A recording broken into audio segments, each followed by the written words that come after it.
Talk Wrestling back again with another video, and this is 5 AEW superstars slash wrestlers that should defect to the WWE. We used this term quite a lot back in the 90s when people would leave WWE to go to WCW, vice versa, and also you could say when they left ECW to go to those two.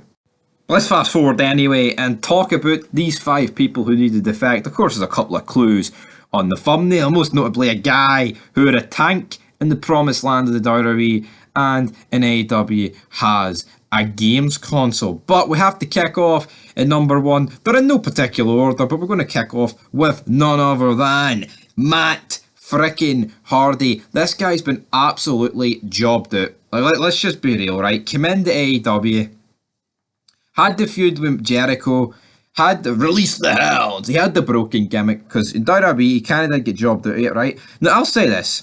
He got completely jobbed out the broken gimmick in WWE, but at least he still had a couple of good years with Jeff as tag champs, doing ladder matches and stuff. What has he done in AEW, right? Ever since the Jericho stuff, which was like 3 years ago, he sucked, right? He's completely and utterly sucked, Matt Hardy. He's been with tag teams, he's been on fucking Rampage every couple of weeks, he appears on AEW Dark. This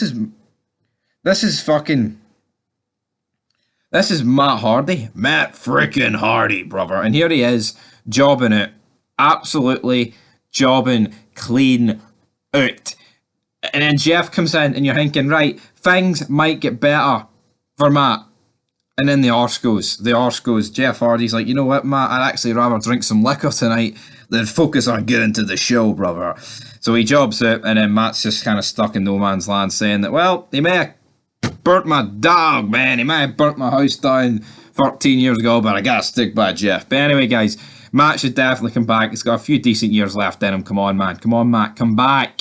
You're being killed in AEW. It's depressing. Maybe with Triple H, we can bring back the broken days. Next up with the icon, Sting, one of the biggest stars of the 90s, and here he is, tag teaming with Darby Allin. Now, they had a cinematic match like 2 or 3 years ago, however long it was, and it was alright, but how is Sting, who does not have long left, not in terms of his life, in terms of his actual wrestling career where he can put on wrestling to a decent degree, this guy should be in the world title picture. He should be in main event feuds, and he's been jobbed out to a tag team title picture, and not even in that. He's like the lackey to Darby Allin, right? It would be bad enough if Darby Allin was the lackey to Sting, but here we are with Sting being the lackey to fucking Darby Allin. How about this, guys, right? Triple H, give Sting a phone. Give Undertaker a phone. Give us a Boneyard style match at WrestleMania between the Dead Man and Sting. No reason why that can't work. Hit me with a reason why it can't work, guys, because that would be epic. Imagine Sting versus The Undertaker in a cinematic style match in like a fucking dark graveyard, you know, creepy forest sort of, like they did with the Boneyard match. But I think it would just work a bit more because, you know, Sting kind of like supernatural and so is Undertaker. Styles was kind of just a redneck who's a good wrestler, you know, but Sting versus The Undertaker, brother, that would be where it's at. And that's another reason why I should come back, man. So many endless possibilities instead of this shite.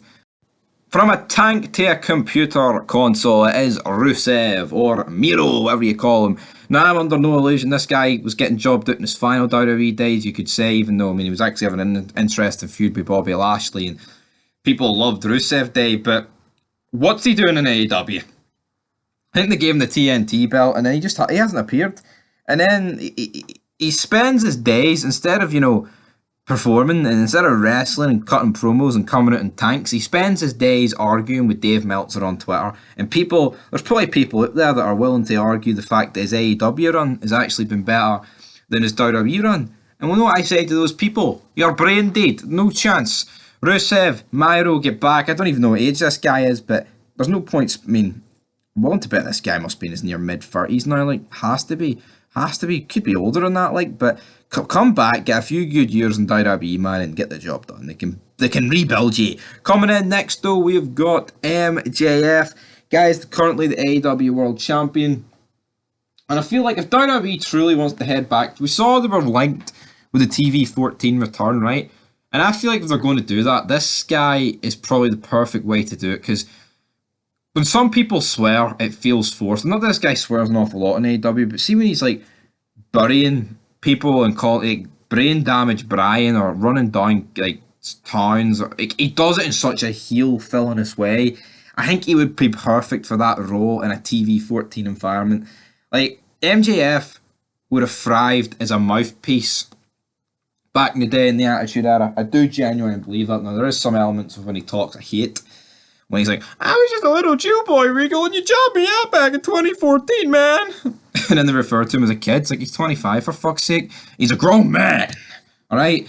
MJF, come to WWE, son. You'll enjoy it. You won't be jobbed out. And next up, talking about jobbed out, Chris Jericho. Recent weeks in AEW, he's been losing to Action Andretti, and he lost to Ricky Starks. The guy can't buy a win. He's fat. He's flabby. Come back to WWE, get on a treadmill, get on the proper gym, and perform, Chris. Right? That's all we're asking for, Jericho, mate. We want a few good years of you. I mean, look, Jericho. You're Chris Jericho, for fuck's sake. Undisputed champion. Defeated Rock and Austin in the same night. Not getting beat up by Action Andretti and Ricky Starks in the same night. Come on home, brother. But anyway, guys, that's going to do it for this video. That is 5 AEW wrestlers that should defect to WWE.